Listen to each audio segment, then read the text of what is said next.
Jim Stanek is with us. Jim is with Paws and Stripes, and we have Sarge the dog. And Jim, it's great to meet you. You as well, sir. Thank you. Thank you for being here. We appreciate your service. Give us a little bit of your story. Tell us about those 3 deployments, okay? I did 3 tours in Iraq. I was 03, 04, 04, 05, 08, airborne infantry. Did some stuff that I won't talk about, and was injured quite a bit, blown up a couple times, quite too many firefights to count, and was diagnosed with chronic severe post-traumatic stress disorder and a traumatic brain injury. Wow. You look fantastic. Yeah. Well, thank you. You look great after going through all of that. I'm glad you're here. And talk a little bit about Sarge. Sarge is my baby girl. She is my service dog for post-traumatic stress disorder and my traumatic brain injury. She was the reason that helped me get to the way I am today.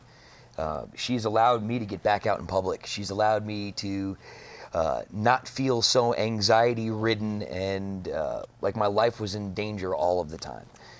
She's been just a huge asset in my recovery process, and I think for any veteran that's out there, having a tool to utilize as well as a very strong support structure with a family, friends, community really makes a difference in our process. So can you tell us a little bit about what Paws and Stripes does as far as, do they actually give people dogs, or how does that work? We're very unique, and I think this is what sets us apart from every other service dog organization out there. All of our dogs that we utilize are coming out of our local rescue shelters that fit a certain criteria. Yeah, I know, we're talking about you. And what the veteran is part of is the selection process and the everyday training of that dog. They train together with the help of our trainers that we have through Paws and Stripes. The good part about it is we also now offer mental health counseling in-house. It's a struggle coming back from combat. It's a massive undertaking, really, if you think about it. And trying to figure out how to be a civilian sprinkled with military. It's a little tough. Yeah. And nobody can really understand that except somebody who's been through it like you.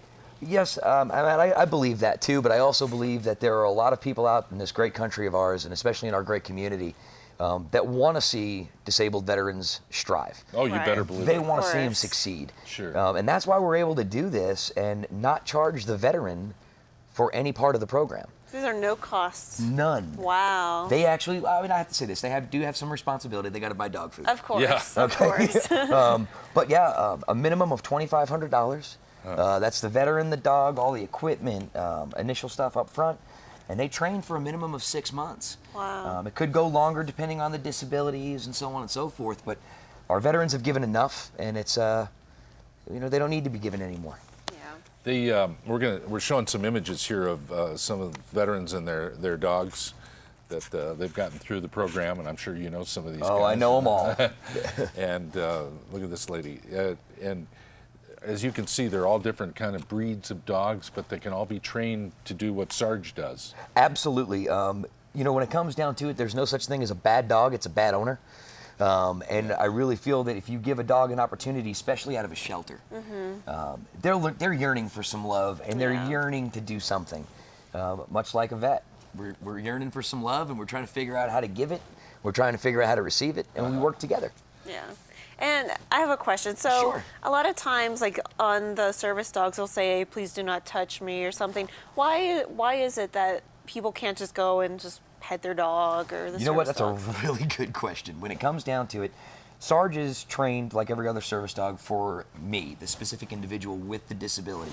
If you start interacting with her like yourselves, all of a sudden her focus is no longer on me as that individual. Now she's looking for you going, can I get some more love? Yeah. So we got to keep her on task. Yeah.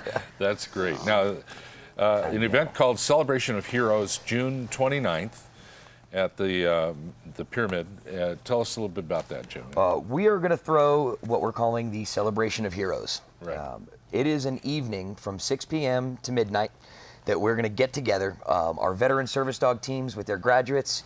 Some of the guys in training will be there. We'll have a live band. We're going to have a live auction, a silent auction.